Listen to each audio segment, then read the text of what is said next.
बिहार के पूर्व उप मुख्यमंत्री सुशील कुमार मोदी अब राज्यसभा के रास्ते दिल्ली जाने को तैयार हैं।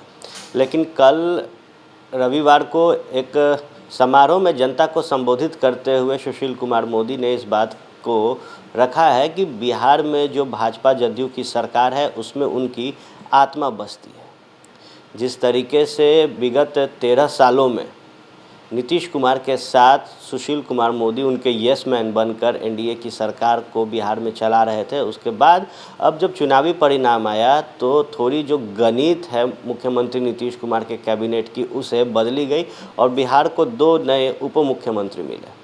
बहरहाल अब जब राज्यसभा जाने की तैयारी में सुशील कुमार मोदी लगे हैं तो रविवार को भारतीय जनता पार्टी के पूर्व विधान पार्षद सूरज नंदन कुशवाहा के जयंती समारोह के दौरान अपने लोगों को संबोधित करते हुए इस बात की जानकारी दी सुशील कुमार मोदी ने कि भले ही वो बिहार सरकार का हिस्सा नहीं हैं, लेकिन बिहार सरकार में उनकी आत्मा बसती है।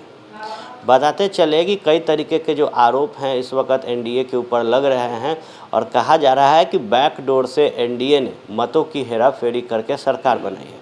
इस पर सुशील कुमार मोदी ने साफ तौर पर कहा है कि ये बेवजह आरोप लगाया जा रहा है। इसके साथ ही उन्होंने कहा कि जनता ने एनडीए को मैंडेट दिया है और ये सरकार बेहतर ढंग से 5 साल चलेगी। बताते चले कि लोजपा के सुप्रीमो चिराग पासवान ने एक समारोह के दौरान कहा था कि जिस तरीके का मैंडेट एनडीए के पास है ये सरकार ज़्यादा दिन नहीं चल सकती और उन्होंने अपने कार्यकर्ताओं को 243 सीटों पर तैयारी करने को कहा था और कहा था कि किसी भी समय बिहार में चुनाव हो सकते हैं। अब जब सुशील कुमार मोदी मीडिया से मुखातिब हुए तो उन्होंने इस बात की पुष्टि की कि अगले 5 साल तक बिहार से नीतीश सरकार को कोई डिगा नहीं सकता। इसके साथ ही सुशील कुमार मोदी ने कुछ आंकड़े पेश किए और बताया कि किस तरीके का चुनाव पहले होता था।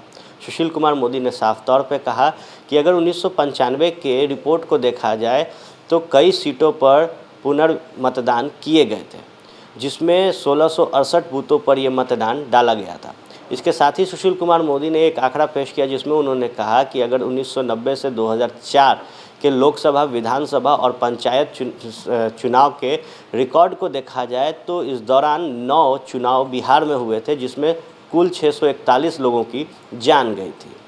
इसके साथ ही कहा जाने लगा कि जब एक कमज़ोर मैंडेट एनडीए को है और कहा जा रहा है कि भाजपा टूट सकती है, उस पर सुशील कुमार मोदी ने कहा कि भारतीय जनता पार्टी एक ऐसी पार्टी है जिसमें 1 वे ट्रैफिक है। इससे अगर कोई बाहर जाता है तो उनका मन नहीं लगता और यही कारण है कि जो भाजपा में आता है वो भाजपा का ही हो जाता है। बहरहाल सुशील कुमार मोदी को मुख्यमंत्री नीतीश कुमार का यस मैन कहा जाता था, लेकिन अब जब कैबिनेट की गणित बदली है उसके बाद सुशील कुमार मोदी को राज्यसभा के माध्यम से दिल्ली भेजने की कवायद जो है वो शुरू कर दी गई है। 2 तारीख को सुशील कुमार मोदी राज्यसभा के उम्मीदवार के तौर पर नॉमिनेशन करेंगे। उससे पहले जब सुशील कुमार मोदी मीडिया से मुखातिब हुए तो उन्होंने साफ तौर पे इस बात का इशारा दिया है कि मौजूदा जो सरकार एनडीए की बिहार में है वो भले ही उसका हिस्सा न हो, लेकिन उनकी आत्मा जेडीयू और भाजपा सरकार में बसती है। तमाम छोटे बड़े खबरों के लिए बने रहे फर्स्ट बिहार झारखंड के साथ। धन्यवाद।